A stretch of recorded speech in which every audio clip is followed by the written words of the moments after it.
ரீதியா இதுல என்னென்ன நமக்கு ரிலீஃப் எல்லாம் இருக்கு எப்படிலாம் அப்படின்னு பார்க்கறதுக்கு நிச்சயமா ஒரு சட்ட வல்லுநர் தான் கூப்பிட்டானது. அதுல என்ன ஒரு முக்கியமான விஷயம்னா, சைபர் இந்தியாவில நிறைய சட்ட வல்லுநர் நிறைய பேர் இருக்காங்க. அதுல ஒரு இளம் புயல் மிஸ்டர் சுந்தரகேஸ்வரன் அவர்கள் இப்ப அதை பத்தி நிறைய அவங்க நமக்கு சொல்ல போறாரு.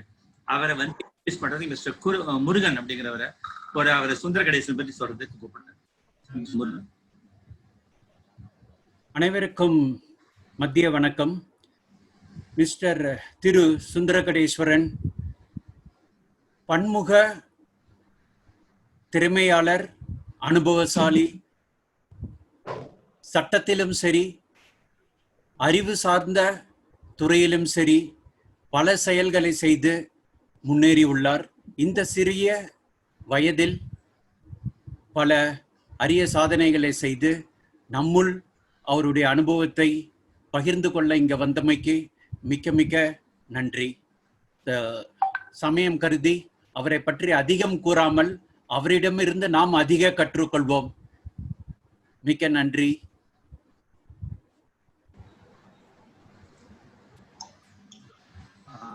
Sir, thanks for the introduction.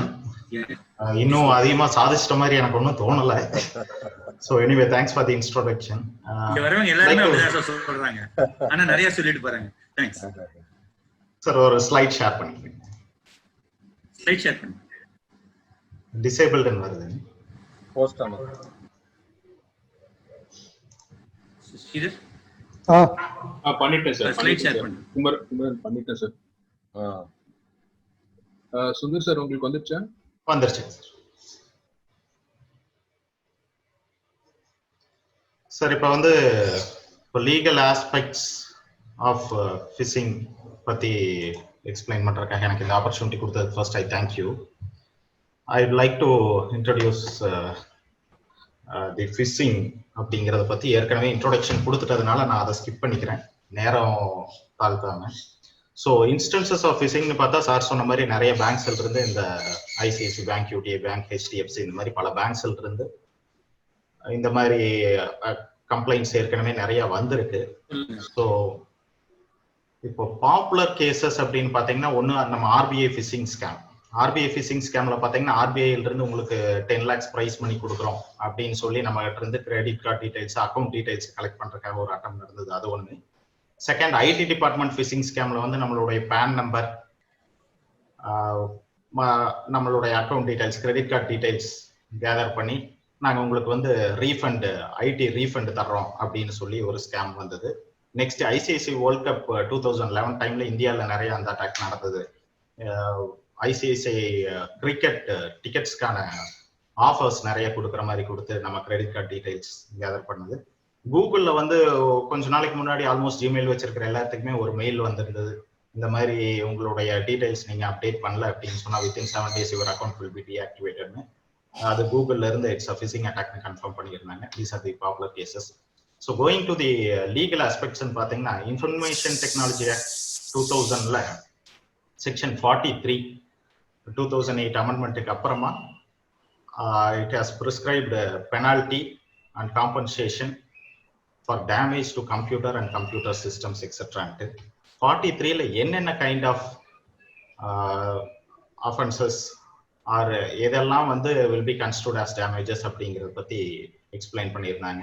அதுல வந்து if any person without permission of the owner or any other person who is in charge of a computer system or computer network, so உங்களை தவிர யாரா இருந்தாலும் சரி உங்களுடைய அனுமதி இல்லாமல் வரும்போது, இது வந்து முதல்ல ஆக்ட் வந்தப்போ அன்ஆத்தரைஸ்ட் அக்சஸ்ன்னு டேர்ம் பண்ணியிருந்தாங்க, which I feel is more opt.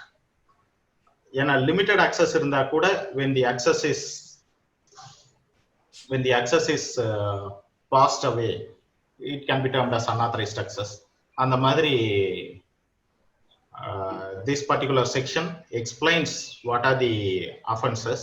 So இதுல வந்து இப்ப நம்ம டிஸ்கஸ் பண்ணிக்கிட்டு இருக்கிற phishing is also one of the ingredient. அது எப்படின்னா சப்செக்ஷன் பில பாத்தீங்கன்னா downloads, copies or extracts any data அப்படிங்கிறத நம்ம எலக்ட்ரானிக் மீடியால கொடுக்கும்போது இட் எக்ஸ்ட்ராக்ட்ஸ் டேட்டா. அடுத்தது சில பாத்தீங்கன்னா introduces or causes to be introduced any computer contaminant viruses. இதுக்கு முன்னாடி பேசின ஸ்பீக்கர் வந்து கிளியரா எக்ஸ்பிளைன் பண்ணாரு. there are chances of installing virus remotely when the connection is established அப்படின்னு சொல்லி இருந்தாரு. so this will also get attracted. damages or causes to be damaged any computer or computer systems computer network D அதுவும் வந்துரும். so இது எல்லாமே வந்துருது. உங்களுக்கு கடைசியில பாத்தீங்கன்னா இந்த 2008 அமெண்ட்மெண்ட்ல வந்து I destroys, deletes or alters any information. நம்ம இன்ஃபர்மேஷன் டெலீட் பண்றதும் ஆல்டர் பண்றதும் அதுவும் இதுல வந்துடுது. Next steals, conceals or destroys. So இது எல்லாம் பண்றவங்களுக்கு டேமேஜஸ் வந்து 1 crore வரைக்கும் கிளைம் பண்ணலாம் அப்படிங்கிறது இருக்கு. செக்ஷன் 66 பாத்தீங்கன்னா நெக்ஸ்ட் அஃபென்சஸ் போலாம். அஃபென்சஸ்ல பாத்தீங்கன்னா செக்ஷன் 66 வந்து 43ல என்னவெல்லாம் வருதோ அதுக்கான பீனல் ப்ரொவிஷன் சொல்லுவோம், பனிஷ்மெண்ட் சப்ஸ்டாண்டிவ் ப்ரொவிஷன். ஐடி ஆக்ட பொறுத்த வரைக்கும் this provides both criminal remedy as well as civil remedy. so first criminal remedies என்னங்கறத பாத்துருவோம். criminal என்னென்ன செக்ஷன்ஸ் நம்ம இம்ப்ளிகேட் பண்ண முடியும் for prosecuting that particular person who has committed phishing அப்படிங்கறத பாத்துருவோம். so section 66 படி any person dishonestly or fraudulently உங்ககிட்ட இருந்து இன்ஃபர்மேஷன்ஸ் கேதர் பண்றாரு, 43ல சொல்லி இருக்கிற அஃபென்சஸ் கமிட் பண்றாங்க அப்படிங்கும் போது he is liable to be punished up to 3 years. Fine வந்து 5 lakh வரைக்கும் போடலாம். இதுல dishonestly, fraudulently அப்படிங்கிறது மீனிங் வந்து நம்மளுடைய ஒரிஜினல் பீனல் கோடான இந்தியன் பீனல் கோடை பத்தி சொல்றாங்க. அதுல என்னன்னா you should have incurred wrongful loss, he should have incurred wrongful gain. உங்களுக்கு நஷ்டம் ஏற்பட்டிருக்கணும், ஆப்போசிட் ஆளுக்கு ஒரு லாபம் இருக்கணும் அப்படிங்கிறது ஒரு பேசிக் கான்செப்ட். ஸோ அதை இதுல இன்க்ளூட் பண்ணியிருக்காங்க. நெக்ஸ்ட் வந்து ஐடென்டிட்டி தெஃப்ட். இப்போ இந்த ஃபிஷிங்கும் போது அவர் வந்து இன்னொருத்தருடைய ஐடென்டிட்டியை திருடிக்கிட்டு தான் உங்ககிட்ட வந்து இன்ஃபர்மேஷன்ஸ் கேதர் பண்றாரு. ஃபார் இன்ஸ்டன்ஸ் ஒரு பேங்க் கிட்ட இருந்து மெயில் வர்ற மாதிரியோ இல்ல ஒரு நிறுவனத்துக்கிட்ட இருந்து ஒரு மெயில் வர்ற மாதிரியோ தான் தன்னை அறிமுகப்படுத்திக்கிறாங்க. அது மாதிரி தான் அவங்க வெப்சைட் பேஜஸ் கிரியேட் பண்றது ஆர் எஸ்எம்எஸ் அனுப்புறதுமே தன்னை வந்து இன்னொருத்தர் மாதிரி அறிமுகப்படுத்திக்கிட்டு he uses the electronic media. இந்த கட்டத்துல he has committed offenses under section 66C identity theft. இதுக்கும் பாத்தீங்கன்னா பனிஷ்மெண்ட் வந்து 3 years and 1 lakh வரைக்கும் ஃபைன் முடியும். நெக்ஸ்ட் பாத்தீங்கன்னா section 66D punishment for cheating by personation. இதுல வந்து சேம் இம்பர்சனேட் பண்ணி வர்றாரு. அதுல ஐடென்டிட்டி தெஃப்ட்ங்கும் போது இன்னொருத்தருடைய ஐடென்டிட்டி எடுத்துக்கிறாரு. இதுல தன்னை இன்னொருத்தரா அறிமுகப்படுத்திட்டு வரும்போது இந்த செக்ஷன் அட்ராக்ட் ஆகுது. இதுலயும் 3 years பனிஷ்மெண்ட். இப்ப இதுல வந்து இன்டர்மீடியரிங்கிற ஒரு ரோல் நம்மளுக்கு கண்டிப்பா தேவைப்படும்.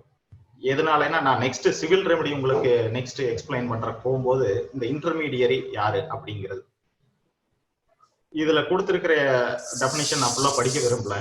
So sometimes banks are also intermediaries. ஏன்னா நம்ம ஃபிஷிங் போது பேங்க் அக்கௌண்ட் ரிலேட்டடாவே நம்ம பேசிக்கிட்டு இருக்கிறதுனால நான் அதையவே கிளியரா சொல்லிடுறேன். ஸோ பேங்க் பொறுத்த வரைக்கும் தே ஆர் இன்டர்மீடியரிஸ். ஏன்னா நம்மளுடைய டேட்டாஸ் அவங்க ஸ்டோர் பண்றாங்க, ப்ராசஸ் பண்றாங்க. அதனால they also can be termed as intermediaries. So இதுல வந்து ஒரு சில எக்ஸம்ஷன்ஸ் கொடுத்துருக்காங்க இன்டர்மீடியரிஸ்க்கு. அவங்க எப்படி லயபிள் ஆக மாட்டாங்க அப்படிங்கிறதுக்கு. அதுல என்னென்ன கொடுத்துருக்காங்க அப்படிங்கிற பட்சத்தில் பார்க்க போனா அந்த ஒரு கிளாசிபிகேஷன்ஸ் கொடுத்துருக்காங்க. notwithstanding anything contained in law for the time being in force, but to the provision subsection an intermediary shall not be liable for any. எதுக்காக அப்படின்னா எதுக்காக இதை நான் படிக்கிறேன் அப்படின்னா இதை வந்து ஒரு நெகட்டிவ் கிளாஸ்ன்னு சொல்லுவோம். எப்படின்னா அவங்க வந்து எக்ஸ்பிளைன் பண்ணணும் we are not responsible அப்படிங்கிறத. ஓனஸ் வந்து யூஸ்வலா கிரிமினல் கேசஸ்ல பாத்தீங்கன்னா onus is on the prosecution சொல்லுவோம். இதுல பாத்தீங்கன்னா எக்ஸம்ஷன் ஃப்ரம் லைபிலிட்டிங் போது இந்த கண்டிஷன்ஸ் எல்லாம் சாட்டிஸ்ஃபை பண்ணினால் தே ஆர் நாட் லயபிள் அப்படிங்கறது கொண்டு வர்றோம். ஸோ அதன்படி பார்த்தா இன்டர்மீடியரி வந்து if they have adopted reasonable security practice அப்படின்னு சொல்லும் போது they will not be liable. So இதுல வந்து கம்பெனிஸ் அஃபெண்டர்ஸ் அப்படின்னா நெக்ஸ்ட் வந்து என்ன பண்றது, கம்பெனி நம்ம ப்ராசிக்யூட் பண்ண முடியுமா அப்படின்ட்டு பிரின்சிபல் ஆஃப் ஆல்டர் ஈகோ அப்படிங்கிற ஒரு பிரின்சிபல் வந்து சுப்ரீம் கோர்ட் கைட்லைன் லேட் பண்ணியிருக்காங்க. ஸோ அந்த கம்பெனி நிர்வகிக்கக்கூடியவங்களுக்கு அந்த ஒரு குற்ற எண்ணம் இருக்கு அப்படின்னு சொன்னா அந்த நிறுவனத்துக்கும் அந்த குற்ற எண்ணம் இருக்கிறதா தான் கருதணும் அப்படிங்கிறது நம்மளுடைய உச்சநீதிமன்ற தீர்ப்பு. இதுல வந்து யாரெல்லாம் அந்த சமயத்தில் கம்பெனியுடைய நிர்வாகத்தில் ஈடுபட்டிருந்தாங்களோ they all can be made liable. கம்பெனியை பொறுத்த வரைக்கும் டைரக்டர்ஸ், பார்ட்னர்ஷிப் ஃபார்ம் பொறுத்த வரைக்கும் பார்ட்னர்ஸ், ப்ரொப்ரேட்டர். நெக்ஸ்ட், இந்த அஃபென்சஸ் எல்லாம் காம்பவுண்ட் பண்ணிக்க முடியுமா? காம்பவுண்டிங் அப்படின்னா சமரசம் பண்ணிக்க முடியுமா அப்படின்னா செக்ஷன் 77A படி இப்ப நான் மேல சொன்ன பனிஷ்மெண்ட்ஸ் எல்லாமே 3 years தான் வந்திருக்கு. ஸோ 77A படி குற்றம் பண்ணவரும் பாதிக்கப்பட்டவரும் 2 பேர்த்துக்குள்ள சமரசம் ஆயிக்கிறாங்க அப்படிங்கிற பட்சத்தில் பனிஷ்மெண்ட் 3 வருஷத்துக்குள்ள இருந்ததுன்னா they can compromise provided அந்த அஃபென்சஸ் எல்லாம் வந்து சோசியோ எக்கனாமிக் கண்டிஷன்ஸை, கண்ட்ரியுடைய சோசியோ எக்கனாமிக் கண்டிஷன்ஸை பாதர் பண்ற மாதிரி இருக்கக்கூடாது. 18 வயசுக்கு கீழான குழந்தைக்கு அந்த அஃபென்சஸ் நடந்திருக்கக்கூடாது. உமனுக்கு அகெயின்ஸ்டா நடந்திருக்கக்கூடாது. ஸோ இது வந்து நம்ம ஆல்ரெடி நம்ம கிரிமினல் ப்ரொசீஜர் கோட்ல ப்ளீ பார்கைனிங் ஒரு சில செக்ஷன்ஸ் இருக்கு, அதுக்கும் ஒரு சில எக்ஸப்ஷன்ஸ் இருக்கு. This can be compared there. So இது எல்லாமே பெயிலபிளா அப்படின்னு சொன்னா ஆமா காக்னிசபிள். ஆனா பெயிலபிள் ப்ரொவிஷன்ஸ், பெயிலபிள் ப்ரொவிஷன்ஸுக்கும் நான் பெயிலபிள் ப்ரொவிஷனுக்கும் ஒரு சின்ன டிஃபரன்ஸ் என்னன்னா, நான் பெயிலபிள் ப்ரொவிஷன்ஸ்ல வாரண்ட் இல்லாம போய் அரெஸ்ட் பண்ண முடியும். பெயிலபிள் அஃபென்சஸ்லயும் காக்னிசபிள் அஃபென்ஸ் அப்படிங்கும்போது they can proceed without any warrant. But என்னன்னா when he is ready to offer bail, அதாவது 2 ஷூரிட்டிஸ் கொடுக்கறதுக்கெல்லாம் ரெடியா இருக்காரு அப்படிங்கிற பட்சத்தில் he can be released on bail even by the police. Magistrate கிட்டே போனாலும் பெயிலபிள் அஃபென்ஸ்ங்கும் போது his bail application will be leisurely considered. So அடுத்தது இந்த ஆக்ட், இன்ஃபர்மேஷன் டெக்னாலஜி ஆக்ட் வந்து எதுக்காக இந்த செக்ஷனை கோட் பண்றேன் அப்படின்னு சொன்னா, நம்மளுக்கு எல்லாத்துக்கும் ஒரு கன்ஃபியூஷன் இருக்கும். ஆல்ரெடி இத்தனை இந்தியன் பீனல் கோட்னு ஒன்று ஃபாலோ பண்ணிக்கிட்டு இருந்தோம். இப்போ இன்ஃபர்மேஷன் டெக்னாலஜி ஆக்ட் வந்து இந்த மாதிரி சைபர் அஃபென்சஸ்க்கு இருக்கு. ஸோ இன்ஃபர்மேஷன் டெக்னாலஜி ஆக்ட் வந்ததுக்கு அப்புறமும் நம்ம இந்தியன் பீனல் கோடை யூஸ் பண்ண முடியுமா முடியாதா அப்படிங்கிற ஒரு சந்தேகம் ஒரு சில பேருக்கு இருக்கும். ஸோ அப்படி இருக்கும் பட்சத்தில் இந்த செக்ஷன்ல என்ன சொல்லுதுன்னா, ஓவர் ரைடிங் எஃபெக்ட்ஸ் கொடுக்குறாங்க. அதாவது the provisions of this act shall have effect notwithstanding anything inconsistent. இந்த வார்த்தை ரொம்ப முக்கியம். ஏன்னா இந்த ஆக்டுக்கும் இதுக்கு முன்னாடி இருக்கக்கூடிய ஆக்டுக்கும் ஏதாவது ஒரு ப்ரொவிஷன்ஸ்ல வந்து இன்கன்சிஸ்டன்டா இருக்கும் பட்சத்தில் இன்ஃபர்மேஷன் டெக்னாலஜி ஆக்ட் ப்ரிவைல் ஆகும். பட் இந்தியன் பீனல் கோடும் இந்த மோசமான நிலைமையோட காரணமா தமிழக அரசு ஜூலை 31ஆம் தேதி வரையும் 6ஆம் கட்டமாக ஊரடங்கு உத்தரவை நீடிச்சிருக்காங்க. Sridhar sir, Sir, can I continue? Yes, sir, you can continue, Sundaresh. So, Indian penal கோட்லயும் பாத்தீங்கன்னா காலத்துக்கு ஏற்ற மாதிரி அமெண்ட்மெண்ட்ஸ் பண்ணியிருக்காங்க. ஸோ செக்ஷன் 463 நம்ம ஏஜ் ஓல்டு நம்மளுக்கு வந்து மோசமான கல்வியை கொடுத்த மெக்காலே அப்படின்னு சொல்லக்கூடியவர் தான் இந்த இந்தியன் பீனல் கோடையும் கொடுத்திருக்காரு. But much better Indian penal code because of the British regime. So இப்போ இந்த ஃபோர்ஜரி அப்படிங்கிற செக்ஷன்லையும் அமெண்ட்மெண்ட் பண்ணி இப்போ இந்த எலக்ட்ரானிக் டாக்குமெண்ட்ஸ், எலக்ட்ரானிக் ரெக்கார்ட்ஸ் எல்லாம் இன்க்ளூட் பண்ணதுனால ஃபிஷிங் பண்றதுக்காக ஒரு பேஜ் கிரியேட் பண்றாங்க அப்படின்னா that is also a forgery creation of document.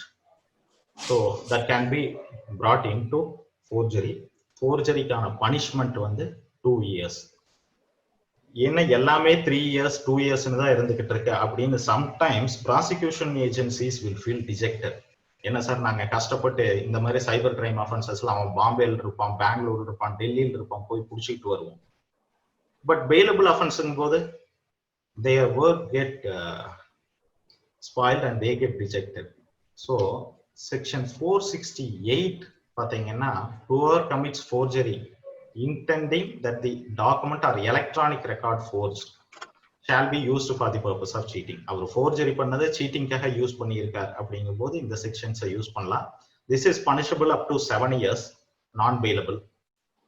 So next is 471 using as genuine, உண்மைத்தன்மையானதாகவே காமிச்சு அந்த forged டாக்குமெண்ட்டை யூஸ் பண்றது.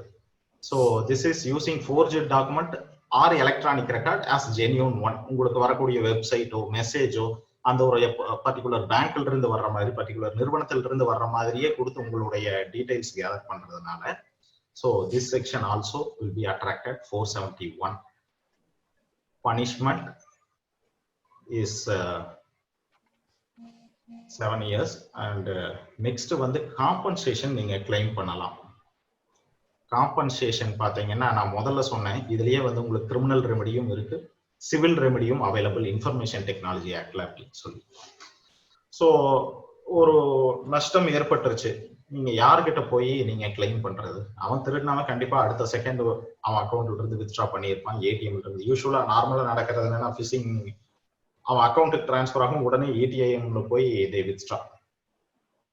ஸோ இந்த மாதிரி வித்ட்ரா பண்ணும்போது நம்ம திரும்ப நம்மளுக்கான டேமேஜை எப்படி கிளைம் பண்றது அப்படிங்கிறதுக்கு தான் நான் ஏற்கனவே உங்களுக்கு அந்த இன்டர்மீடியரி சொன்னேன். The banks are also liable as they are intermediaries unless they show that it has happened without their knowledge, they have adopted reasonable security practice. So நீங்க இந்த காம்பன்சேஷன்ல 5 crores-க்கு கம்மியா இருக்கக்கூடிய காம்பன்சேஷன்ல நீங்க adjudicating officer கிட்ட claim பண்ணலாம். So adjudicating officer யாரு? who has got power to adjudicate அப்படின்னா the government has appointed a particular person as adjudicating officer. After much persuasion, ஒவ்வொரு ஸ்டேட்ல இருக்கக்கூடிய ministry of information and technology டிபார்ட்மெண்டின் IT secretary is termed as adjudicating officer. Any proceeding will be filed before him and he can adjudicate the issues. And banks கிட்ட இருந்து போகும் பட்சத்தில் how can you fix liability on the banker? Whether the banker will be liable அப்படின்னு பார்க்க போனோம்னா the banker holding your data has to maintain reasonable security practices. இப்ப வரும்போது அங்க நான் முதல்ல எக்ஸம்ஷன்ஸ்ல ரீசனபிள் செக்யூரிட்டி பிராக்டிஸ்ங்கிறத சொல்லியிருந்தேன். ரீசனபிள் செக்யூரிட்டி பிராக்டிஸ்னா என்ன அப்படிங்கறக்காக இன்ஃபர்மேஷன் டெக்னாலஜி ஆக்ட் வந்த உடனே ஆல்மோஸ்ட் 11 வருஷம் கழிச்சு தி இன்ஃபர்மேஷன் டெக்னாலஜி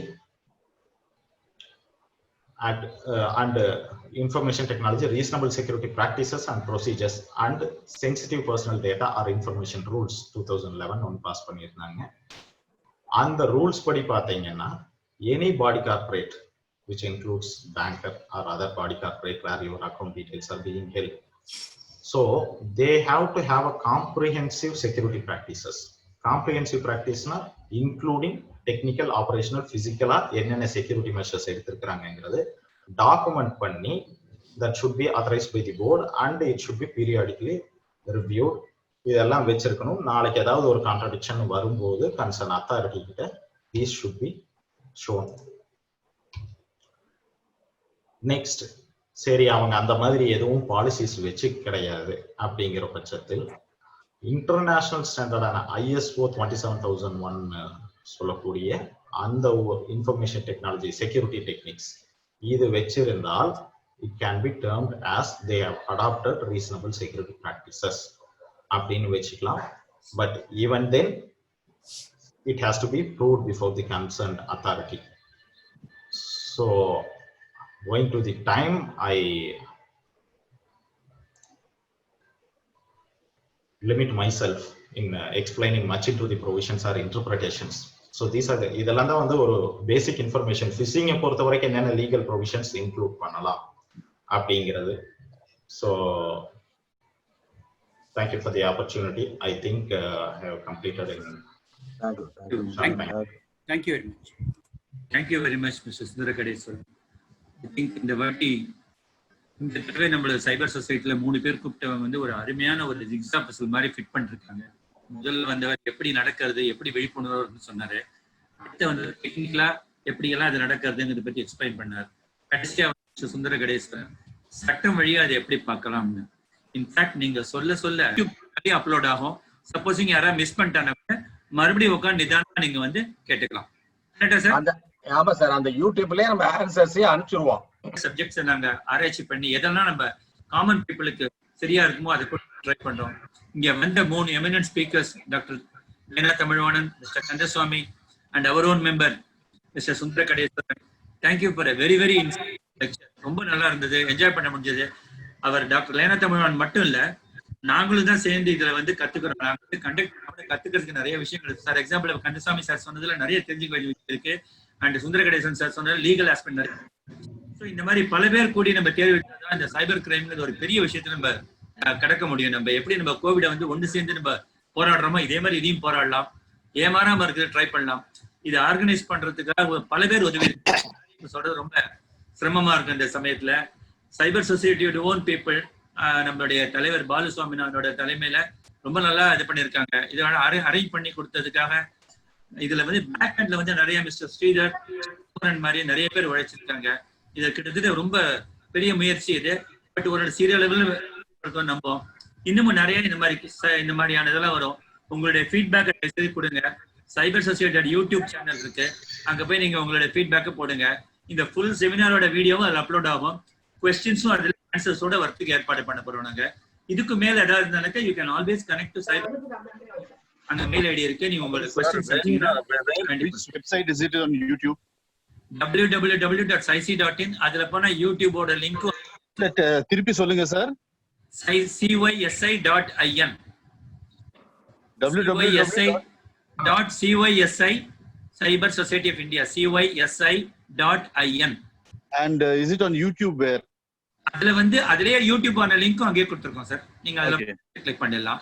அண்ட் இது மட்டும் இல்ல, இதுக்கு முன்னாடி நடந்த மூணு வெபினாரோட இதுவும் வீடியோ அதுல இருக்கு. அங்க நீங்க அதையே பாத்துக்கலாம். Thank you sir. ரொம்ப நன்றி. இதுல அரேஞ்ச் பண்ணி கொடுத்த எல்லாருக்குமே, தலைவருக்கு, செக்ரட்டரிக்கு, பொருளாளர், உழைச்சிருக்காங்க. நிறைய எங்களுக்கு ஒத்துழைப்பு கொடுத்த எல்லாருக்குமே நன்றி. மீண்டும் அனைவரும் வெகு சீக்கிரத்தில் நாம் சந்திப்போம். Thank you very much. Stay safe. நன்றி சார். Thanks for all.